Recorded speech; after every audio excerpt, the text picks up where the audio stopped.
Now, let's go to KZN. A University of KwaZulu-Natal student will appear in the Pinetown Magistrates Court in Durban today in connection with the murder of his roommate. Police say 24-year-old Samukelo Zondi was reported missing last Thursday by his girlfriend. His badly burnt body was discovered in the bushes at the university's Westville campus. SABC News reporter Mlungisi Khumalo joins us now live. Mtungwa, a very good morning to you. We've been talking about this story the entire weekend. What are the latest developments? Yes, a good morning to you, Des, at the studio, and a good morning to our viewers at home. Yes, the SABC News team has been following this story since the time when it broke out on Saturday. Now, you also recall, Des, now that Samukelo Zondi was reported missing on the 10th of this month. And of course, on Saturday, his burnt body was found at the bushes just at the institution at the KwaZulu-Natal University. Now, you also recall, Des, as well, that his girlfriend was the one that reported him missing to the police. And of course, we were then informed that at around 10 p.m. in the evening, security guards saw a fire at the nearby bush, and then upon close examination they then saw the suspect emerging out of the bushes, and whilst they were trying to question him as to what he was doing at the bushes, he then ran away from them. And when the security guards actually came closer to the bush, they then saw the body of Samukelo Zondi, which was partially burnt as well. And of course, this has shocked and rocked the university students at the University of KwaZulu-Natal. But currently we are here at the Pinetown Magistrates Court, where the suspect, 25-year-old suspect, is expected to appear in court. Now, we understand that the matter is expected to sit at around 11 a.m. this morning. We also understand that the suspect has now made a statement to the police. And also quite interesting enough, there's what I can also tell you is that there has been a video that has been circulating on social media as well. And in this video, the suspect can actually be heard making a confession, saying how he had burnt Samukelo Zondi. But unfortunately, we are not allowed to divulge the content of that video, because according to law and legal processes, that video is not valid, because he was supposed to make a confession in the court of law. And also quite interesting enough, there's when we came here this morning, we saw a number of students from UKZN who came here in their numbers to try and also get answers from the suspect who's believed to have killed Samukelo Zondi, rather, so to speak. And of course, we expect this to be a very short court appearance. We expect that the suspects will then either make a confession today, or then he will also apply for bail. But that's going to be said inside court today, Des. Mlungisi, I know we're talking about the discovery of a burnt body, but has it been officially discovered how he was killed?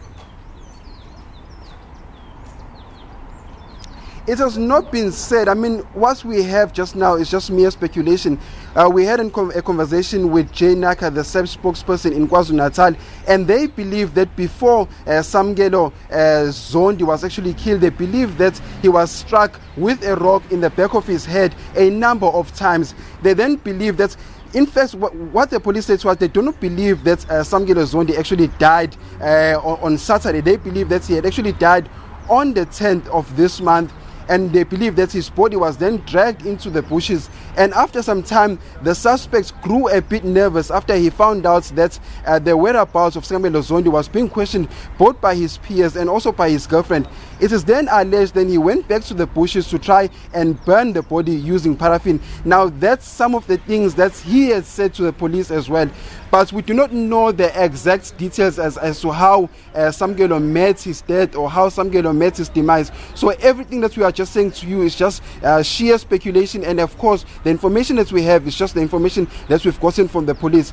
And of course, we had an opportunity to speak to some of Samukelo's peers at the university. I mean, they were very shocked. In fact, one of his roommates said to us he does not believe, in fact, he still finds it very hard to believe that the 25-year-old suspect was the one that actually killed his friends, because these two lads were said to be very close together. In fact, at some stage, they were said to be playing soccer together. In fact, we were just told that they were very much inseparable. So this murder has shocked the university community, in particular the students at the Westville, at the University of KwaZulu-Natal.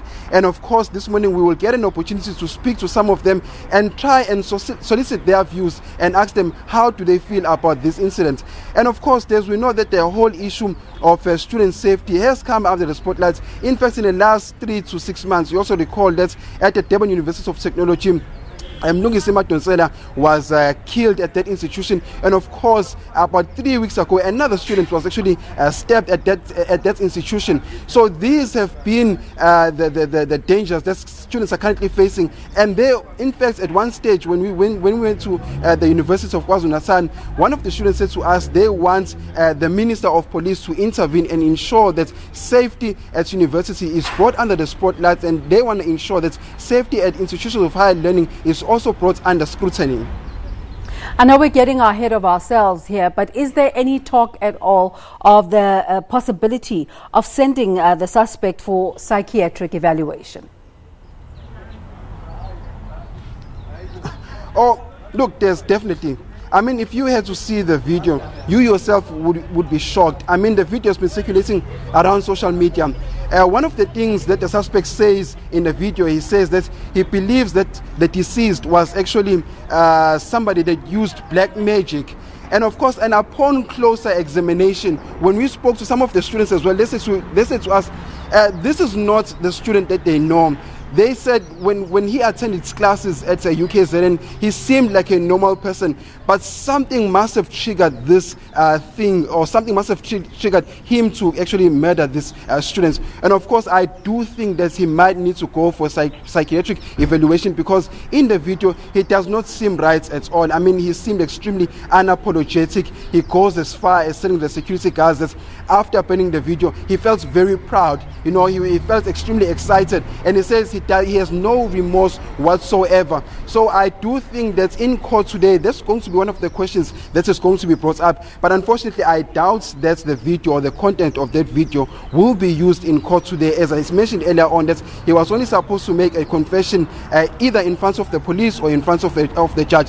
We do not know whether the content of that video would hold or not. But what I can tell you right now is that social media is above, from Facebook to Twitter to Instagram. Everybody is talking about this particular issue. Everybody does not believe that how can one best friend of the other go as far as killing the other person just simply because he suspects them of performing black magic, Desiree. So tell us, just a recap once more, what time will proceedings begin? We expect proceedings to begin at around 11 a.m. this morning. I mean, we as the media made our way inside court today. We spoke to the prosecutors. They said then we will then have to apply for permission for media to be allowed inside court. But at the moment, there are no indications that this matter is going to sit anytime between now and 11 o'clock. But what we were then told is that there was extremely a high possibility that we would be able to go inside court and hear the matter out. And like I mentioned to you, Des, earlier on, is that we expect the suspects to either make a plea, or we expect the suspects to then say, no, I want to apply for bail. And of course, we do not know whether he's going to use a state lawyer or he's going to use his own private lawyer. And unfortunately enough, we have not been able to speak to the parents or the relatives of Samukelo Zondi, because they literally refused to talk to us at the institution. They did mention to us that they were extremely traumatized by this particular incident. But unfortunately as well, we have not gotten an opportunity to also speak to the suspects' parents or relatives. But we have not seen any indications of both parties being in court today. But of course, this is a developing story, and we will bring you more information as soon as we've gotten more details about this case. Siyabonga Mdu.